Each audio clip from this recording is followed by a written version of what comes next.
नमस्कार, चंदाची रेसिपीमध्ये आपलं स्वागत आहे. आज मी तुम्हाला झटपट असा साध्या सोप्या पद्धतीने टेस्टी चटपटीत असा नाश्ता बनवून दाखवते. त्यासाठी मी बटाटे कुकरमध्ये शिजू घातलेत. तर 4 शिट्ट्याच्यानंतर मी गॅस बंद केलं आहे. आता आपण मिक्सरच्या भांड्यामध्ये कोथिंबीर, जिरे, लसूण, मिरची मिक्सरवरती फिरवून घेऊया. तर मिक्सरवरती फिरवून घेतले. थंड झाल्यानंतर आपण कुकर उघडूया. त्यातले बटाटे मी प्लेटमध्ये काढून घेते. तर सगळे बटाटे प्लेटमध्ये काढून घेतले. आता ह्याची आपण साल काढून घेऊया. तर सगळ्याची साल काढून झाली. आता हे पण बटाटे हाताने कुस्करून घेऊया. आता कुस्करून घेतलेत. गॅस चालू करून त्यावर तवा ठेवूया. तव्यामध्ये तेल वतले. आता त्यात आपण मोहरी टाकूया. तेल गरम झालं की जिरे टाकूया.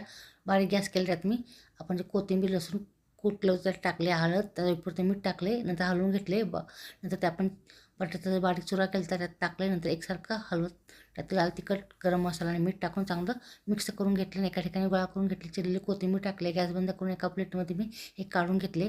पातेल्यामध्ये मी डाळीचे पीठ घेतले. त्यात तिखट, मीठ, हळद, कोथिंबीर टाकले. चवीपुरतं सगळं टाकायच्यानंतर त्यात पाणी घालून सरबत असं पीठ आपलं भिजून तयार झाले. आता आपण गॅस पेटवून त्यावर कढई ठेवल्या. कढईत तेल ओतले. तेल गरम व्हायला लागले. आता आपलं लागणारं साहित्य कोणतं ते पाहूया. तर पाव आपण तयार केली बटाट्याची भाजी आणि डाळीचं पीठ भिजवलेलं आता आपण तयार करूया. तर एक पाव घेऊया.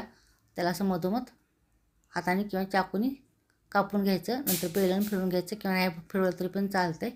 तर अशा प्रकारे सगळे करून घ्यायची. पावाला हाताला थोडं पाणी लावायचं आणि बटाट्याची भाजी घ्यायची आणि एका साईडला असं गोळा ठेवून पसरून घ्यायचं. असं पसरून घ्यायचं किंवा गोल जर गोळा ठेवला तरी पण चालतं आहे. दुसऱ्या साईडला मीठ आणि लाल तिखट टाकायचं. त्याच्यामुळे टेस्ट छान लागते. नंतर हे अलगद बंद करायचं. अशा प्रकारे आपण सगळे पावाला भाजी भरून घ्यायची म्हणजे आपल्याला एकदम तळता येते. भरून घेतले की आता तेल पण आपलं गरम झाले. आता आपण तळायला घेऊया. तर एक पाव आपण डाळीच्या मिश्रणामध्ये भिजवून तेलामध्ये सोडूया. दुसरा पण असाच पिठामध्ये भिजून सोडूया. तर लागेल असं मोठा बारीक गॅस करायचं. थोडा वेळाने हे पलटून घ्यायचं. चांगलं हे पलटून घेतल्यानंतर दोन्हीकडनं चांगलं तळून घ्यायचं. तर मस्त असा तळून झाला आहे. कलर पण छान आला आहे. आता आपण काढून घेऊया. आता काढून घेतले मी. अशा प्रकारे मी सगळे करून घेते. शेंगदाण्याची चटणी बनवली. आता आपण प्लेटमध्ये वाढायला घेऊया.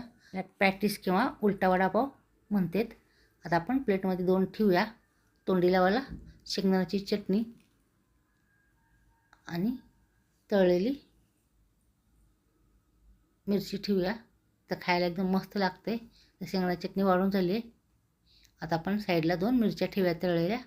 तर मस्त असं आपलं नाश्त्याची प्लेट तयार झाली. खायला एकदम टेस्ट लागते. आवडलं तर लाईक, शेअर, सबस्क्राईब करायला विसरू नका आणि अशा प्रकारे करून पाहायला पण विसरू नका.